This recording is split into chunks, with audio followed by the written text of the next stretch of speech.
Tudo bem? Nós estamos agora finalizando a nossa disciplina de Teoria da Literatura 2. E agora que vocês já entenderam, já passaram aí por um período de compreensão do que é a narrativa, de como são os elementos da narrativa, quais são os gêneros da narrativa, já entenderam todo o esquema do romance, do conto, da novela, da crônica, do teatro. Chegou a hora, então, de finalizarmos esses conceitos, de sistematizarmos esses conceitos. É por isso que essa última aula é sobre crítica literária. Porque a gente fica se perguntando, então, o que eu faço com todos esses conhecimentos sobre teoria da literatura? Todos estes conhecimentos vão nos ajudar a ver o texto, a enxergar o texto na sua forma estrutural, na sua forma geral, em vários aspectos. E é por isso, então, que nesta última aula, aula 7 de Teoria da Literatura 2, o foco será as várias possibilidades de leitura do texto. Já que você conhece o interior, né, a estrutura de cada um desses gêneros narrativos, agora, então, vamos ver como é que nós podemos fazer a leitura dos textos narrativos, dos textos literários. E para isso é que nós vamos fazer uma abordagem geral neste nosso encontro de hoje sobre a crítica literária. Então vamos lá? Vejam aqui comigo. Nós vamos trabalhar então a crítica literária, perspectivas de análise da narrativa. Conforme eu estava dizendo, essas são perspectivas de análise. São formas que você pode utilizar para ler o texto literário. E a partir de agora, vocês vão ficar mais atentos a isso. Creio que vocês agora, que estudaram um pouco de teoria da literatura, sempre que leem um livro novo, um texto novo, uma narrativa nova, um poema, já tem um olhar diferente daquele olhar que vocês tinham antes de conhecer toda essa teoria. Não é isso mesmo? Aconteceu comigo também. E isso é muito importante, porque quando lemos, nós já conseguimos visualizar as várias intenções, as várias perspectivas que podem ser analisadas, que podem dar a forma de análise do texto literário. Então vamos a ela. Antes, porém, vejam aqui comigo. A crítica se manifesta a partir da obra. E a especificidade da obra poética em análise encaminhará o pesquisador à definição da teoria. O que isso quer dizer? Quando eu digo obra poética, eu estou falando em obra literária. E quando nós lemos, nós tomamos conhecimento de uma obra literária, nós já temos algumas indicações de como esta obra pode ser lida, pode ser analisada. E esta análise é que vai então nos dar oportunidade de conhecer mais a fundo os seus aspectos, tá bom? Então, conhecer bem a obra já nos indica como, que crítica, que abordagem nós escolheremos. Vamos nelas? Olha só. Nós podemos, então, fazer dois tipos de abordagem textual, né? Dois tipos de crítica, conforme os autores citados aí no seu material impresso. Crítica extrínseca e a crítica intrínseca. Conforme está bem claro aqui, a crítica extrínseca, ela traz um olhar, né, do contexto da produção daquela obra. Ela propõe, né, ela permite uma leitura ao que está exterior ao texto. E a crítica intrínseca, ela vai ter uma preocupação maior de verificar os elementos que estão no interior do texto. E aí, como é que nós podemos verificar isso? A crítica extrínseca, ela pode ser a partir de uma abordagem sociológica, de uma abordagem psicológica e de uma abordagem arquetípica. Então, são três modos, três formas de abordarmos um texto a partir da crítica extrínseca. Né? São os aspectos exteriores à obra, mas que interferem naquela obra. Nós já conversamos aqui nestas nossas aulas que o texto literário é o reflexo de um momento histórico. Então, a crítica extrínseca, ela traz né, ela parte desta noção. E aí a crítica sociológica, vejam comigo, ela considera a literatura como produto e expressão da cultura e da civilização de um povo. Reconhece a interação escritor e sociedade. A crítica sociológica vai ter este foco. Ela irá abordar um texto considerando que este texto é fruto de um contexto, de uma relação entre o escritor e a sociedade, a cultura em que ele pertence, tá bom? Então, esta crítica tem essa característica. A crítica psicológica, como o nome está dizendo aí, vai analisar a personalidade do escritor. De acordo com as modernas teorias da psicanálise aplicadas à análise literária, a arte literária seria uma neurose. Então, há essa particularidade. Os autores que defendem, que abordam um texto a partir da crítica psicológica, vai verificar essa produção literária a partir desta noção, né, advinda principalmente da psicanálise. Então, a leitura deste texto será a partir dos aspectos psicológicos ali evidenciados no texto literário, certo? Entendido? E a última, que é a crítica arquetípica, parte da noção de que, a partir das concepções sobre a cultura e a civilização, a crítica arquetípica insiste nas convenções e nos gêneros literários para se sustentar.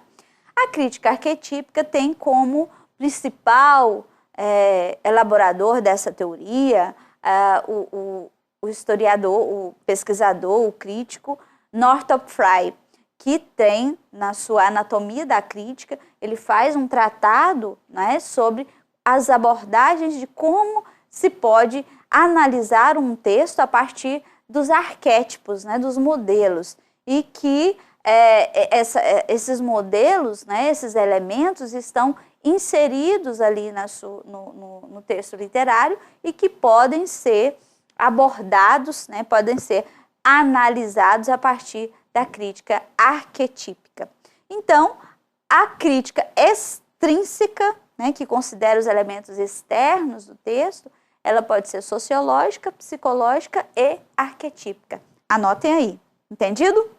E a crítica intrínseca pode ser a partir de várias abordagens. Quais são? A partir do aspecto linguístico, do formalista, do estruturalista, do semiológico, do fenomenológico, do estilístico ou do temático. Então, o que vai fazer a crítica intrínseca? Considerará o texto a partir dos seus elementos internos. Então, enquanto a extrínseca vai observar o contexto da produção daquela obra e como esse contexto interfere na obra, a crítica intrínseca vai fazer o contrário, né? Ela vai observar, analisar os elementos internos da obra. E esses elementos internos, então, como é que foram produzidos, como é que eles têm essa ligação com o leitor, como é que isso se configura. Vamos a elas. Na abordagem linguística, né, como o próprio nome está dizendo, a abordagem está ligada ao estudo da natureza do signo linguístico. Então, lembrando aí dos seus estudos da disciplina de linguística, né, em que nós temos a noção de significante, do significado e como é que isso se produz num contexto, não é? A crítica literária do aspecto linguístico vai observar isso, né, como é que esses elementos linguísticos são postos no interior da obra literária. O segundo, o método formalista, vai observar a maneira como os elementos fônicos, sintáticos e semânticos do texto são manipulados para que o efeito estético seja produzido. Os formalistas vão ter a preocupação de verificar como é que esses elementos, e aí, olha, como nós precisamos perceber que a linguística e a literatura têm uma vinculação, né, estão interligados. Então, ela vai perceber como os elementos fônicos, os elementos sintáticos, os elementos semânticos, como é que eles são elaborados, traçados no interior do texto, para que haja, então, ali um valor estético, né? Como é que essa obra é considerada uma obra literária, certo? Anotem aí.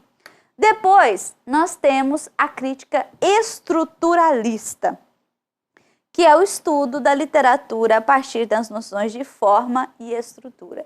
A crítica estruturalista vai observar exatamente como é que é a estrutura do texto literário e como é que essa estrutura se configura, como é que ela se entrelaça, como é que... E vocês já estudaram muito sobre a estrutura do texto literário, seja em teoria da literatura 1, seja em teoria da literatura 2, né? Em que nós verificamos quais são os elementos componentes do poema, quais são os elementos componentes da narrativa. Isso é estrutura, tá? Depois, a partir do caráter semiológico, essa crítica vê o texto como um sistema de signos, cuja finalidade comunicativa é constituir-se conteúdo ideológico, né? Neste caso, os signos, né? E aí, outra vez, nós vamos, então, buscar um pouco de ajuda lá na linguística para entender um pouco o sistema de signos e verificar aqui como é que ocorre a análise, como é a construção dos signos linguísticos para que haja, então, produção de sentido. Certo? Anotando? E depois nós vamos ter a abordagem fenomenológica, que põe em evidência os aspectos ópticos, fônicos, lexicais, sintáticos, figurados, ideológicos, longe de tradições literárias. Esta abordagem vai, então, verificar num elemento maior, né? numa dimensão maior, né? Vai além do fônico, lexical, sintático, mas também o figurado, o ideológico, né? E isso desvinculado das manifestações literárias, né? Dos períodos literários. E depois nós vamos ter o caráter estilístico. Neste caráter estilístico, a função é a análise do estilo no plano da enunciação e a análise do estilo no plano do enunciado. Então, qual é o estilo da obra, né? Que aspectos devem ser considerados, né, para que eu possa entender o estilo deste autor a partir desta obra, né? E aí, então, eu vou analisar, né, como é que foi composta esta obra. Lembrando que nós estamos aqui tratando da crítica intrínseca. E a crítica intrínseca irá, então, observar o interior da obra, né? Ignorando o contexto, tá? E, finalmente, né, o caráter temático, que procede à desmontagem do texto e encontra seus elementos constitutivos, os motivos, né? Que motivos? Os temas. Vocês já estudaram isso em teoria 1, os temas e os motivos. Quais são os elementos que estão inseridos neste texto? Quais são os elementos temáticos que estão inseridos neste texto? Esta é a abordagem temática, tá bom? O que eu gostaria de chamar a atenção de vocês? Vejam aqui comigo. A análise de um texto literário pode ser feita a partir de mais de um viés teórico.